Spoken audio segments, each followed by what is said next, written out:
सभी गुरु भाई बहनों को मेरा प्रणाम। मैं शिव शिष्या गंगा जी। गुरु भाई बहन, आज हम बहुत ही सुंदर शिव गुरु महादेव की चर्चा, कथा, भजन संग ही लाए हैं। गुरु भाई बहन, बहुत दिन के बाद ही हम शिव गुरु महादेव की चर्चा करने आज बैठे हैं, क्योंकि मेरी आत्मा कुछ दिनों से शिव गुरु महादेव से वंचित हो गई थी।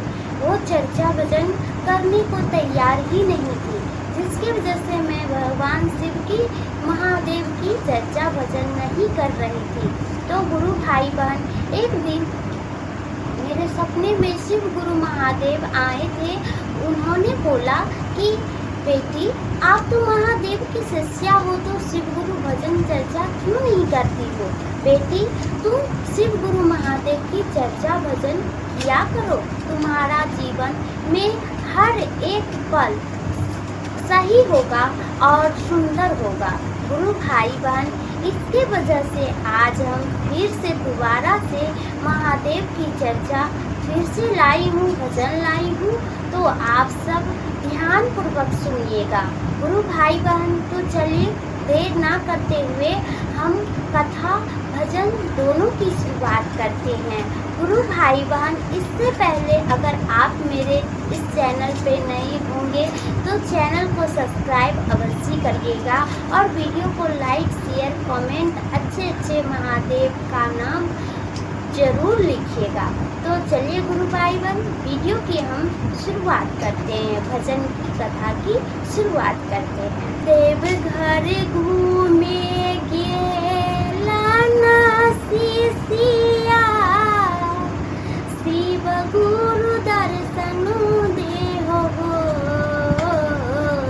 देवघर घूमे गेला ना शिष्या, शिव गुरु दर्शन दिया हो। शिव गुरु शिष्या बारे बारी विपत्ति उनके कपारे हो।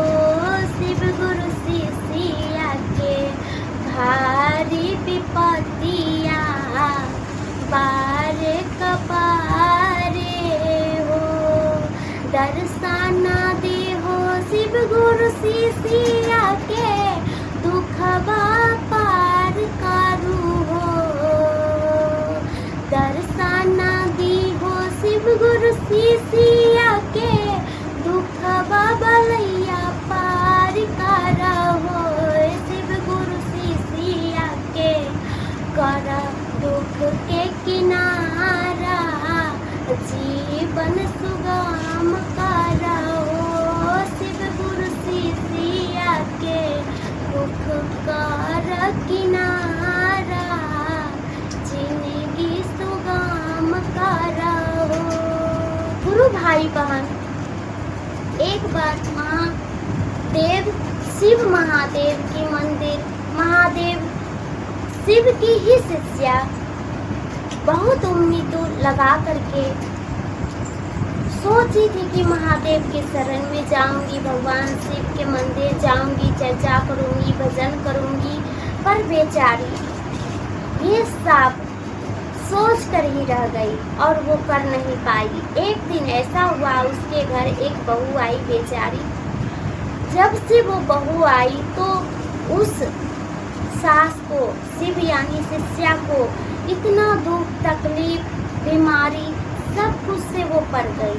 गुरु भाई बहन, वो बेचारी नहीं, वो दिन में खाती नहीं, शाम को खाती नहीं, रात को खाती।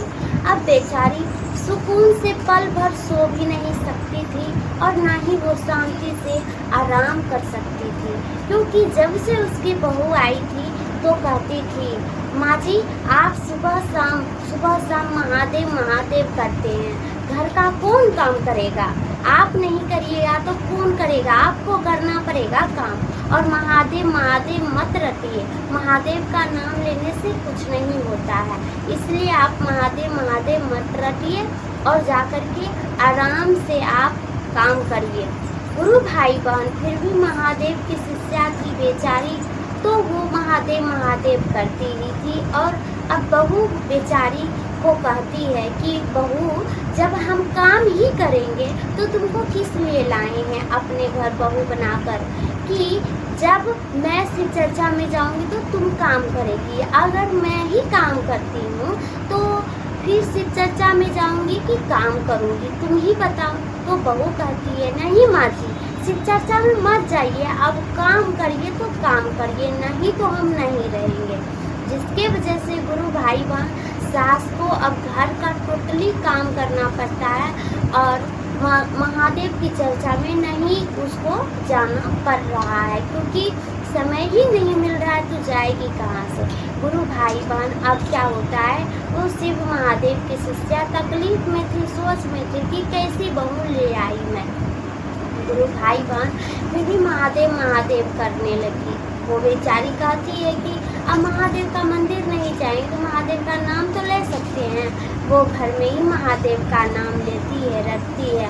तो गुरु भाई बहन क्या होता है, वो भगवान शिव महादेव की जो शिष्या थी महादेव का नाम लेती है तो उसकी बहू कहती है, बहू कहती है सास को, माँ जी अगर आप शांति से घर में काम काज नहीं करेंगे, महादेव महादेव रटेंगे तो हम चल जाएंगे अपना घर।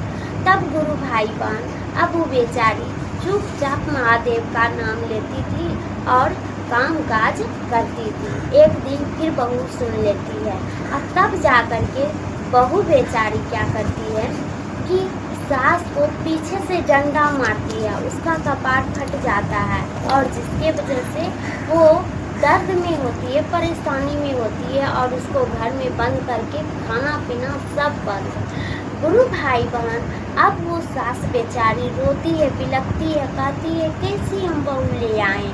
और गुरु भाई बहन इसी सब बातों को टेंशन में लेकर माथे कपार यानी दुख से भरा हुआ बेचारी सास खिड़की तोड़कर महादेव के पास दौड़ी भागती है कि हे शिव गुरु, हे महादेव, अब हमको बेटा पुतोह किसी से कोई काम नहीं है, बस आप मुझे चाहिए। जिसके वजह से वो महादेव के मंदिर दौड़ते हुए भागती है। अब गुरु भाई बहन जब सुबह होती है देखती है बहू बेचारी की सास नहीं है तो सोचती है कि चल कोई नहीं, बुढ़िया चली गई, अच्छा ही हुआ, अब हम आराम से घर में खाएंगे, राज करेंगे। और गुरु भाई बहन घर सास बेचारी चली जाती है महादेव के मंदिर। कहती है सास बेचारी महादेव से, शिव गुरु कहाँ बसल बड़ा, दर्शन देवो एक बेर। शिव गुरु कहाँ बसल बड़ा, दर्शन देवो एक बेर। शिव गुरु टेंशन में बारे हमार जीवन, दुख बारे कपार। शिव गुरु टेंशन से जिंदगी बीतल, दुख बारे कपार। शिव गुरु दर्शन देहु हमारा के। गुरु भाई बहन फिर क्या होता है, शिव महादेव की शिष्या महादेव का नाम लेते लेते, गीत गाते गाते, रोते बिलखते गुरु भाई बहन महादेव के मंदिर जाती है। और तभी भगवान शिव वो आके प्रणाम करती है और माथा झुका करके वो महादेव से विनती करती है, हे शिव गुरु महादेव, आप दर्शन दीजिए, अपनी शिव शिष्या के ऊपर हुए इतना अत्याचार का, अपमान का बदला लीजिए प्रभु, आप मुझे दर्शन दीजिए। गुरु भाई बहन भगवान शिव जब कोई भी महादेव की शिष्या अब भगवान के पास दौड़ते हुए जाती है, भगवान शिव से गुहार करती है, आराधना करती है, विनती करती है, तो महादेव अवश्य दर्शन देते हैं। गुरु भाई बहन भगवान शिव अब अपनी शिव शिष्या को दर्शन दिए। शिव शिष्या दर्शन पाकर धन्य हो गई और महादेव को प्रणाम करते हुए, माफी मांगते हुए कहती है कि हे शिव गुरु महादेव, आप बहुत बहुत मेरे ऊपर कृपा दृष्टि अपना बरसाएं। हे भोलेनाथ, मेरा जीवन सफल हो गया, अब मैं कहीं नहीं जाऊंगी, सब दिन आपके चरणों में दास बनकर भगवान शिव आपकी पूजा अर्चना करूंगी। गुरु भाई बहन महादेव उसको बोलते हैं बेटी तथास्तु, और वहीं पर सब दिन शिव शिष्या भगवान शिव की शिव भक्ति करने लगती है। तो प्रेम से बोलिए जय शिव गुरु, जय महादेव, हर हर महादेव, ओम नमः शिवाय, ओम नमः शिवाय।